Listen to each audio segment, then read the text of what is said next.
Baruch Hashem. Thank you to our sponsors. Continuing now with the Halachot of Lashon Hara, where we left off. We're still discussing different categories of Lashon Hara. We are discussing today the category number 10, as this book outlines, critical comments. It is forbidden to make critical comments about products or merchandise. It sounds self-explanatory, but unfortunately it's something that's very, very hard to actually keep, and we'll explain why momentarily.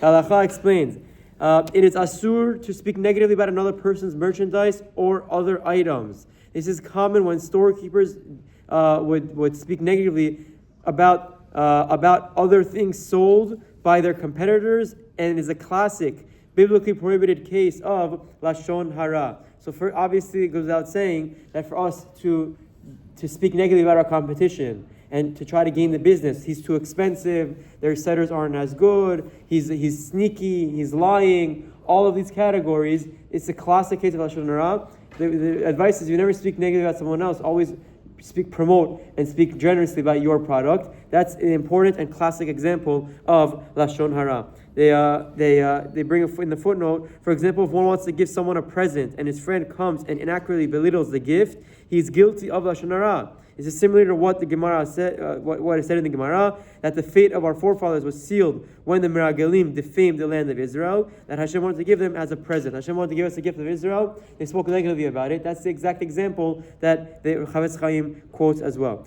If next category, he continues and says, if one comments that the meal at a catered affair is not tasty, even if he is only speaking about the food and does not mention the caterer by name, it is still Lashon Hara about the caterer who may lose future business as a result. This is also something very common, and we have to be mindful of it. What's the solution, you ask? Just don't talk. If you had an issue, why do you have to go around speaking negatively? Someone had a wedding and there was something that went wrong at the wedding. Why is it our problem to share it over? Exactly. Why do we have to comment on these things? There are things that happen that are, Baruch Hashem, all the weddings are very similar. They're all amazing. Why do we need to comment on the one negative thing? Or their flowers weren't as nice. That's Lashon Hara, a classic example about either the caterer or even the host and hostess. We have to be mindful in these examples.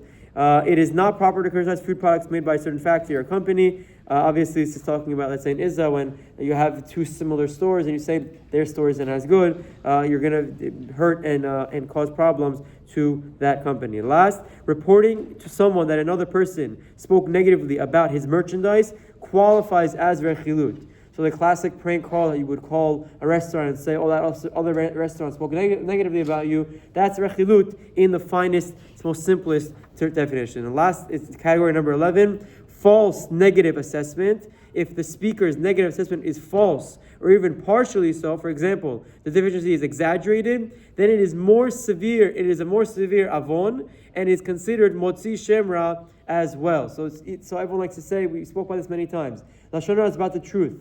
When you said something that's truthful, it's derogatory, that's Lashon Hara. If you're lying and you're exaggerating and you're not saying the truth, then it's even worse. It's motzi shemra. It's a worse category of Lashon Hara. We have to be very, very mindful, chas v'shalom, that we don't let this enter our homes. Chazak, baruch, and Shabbat shalom.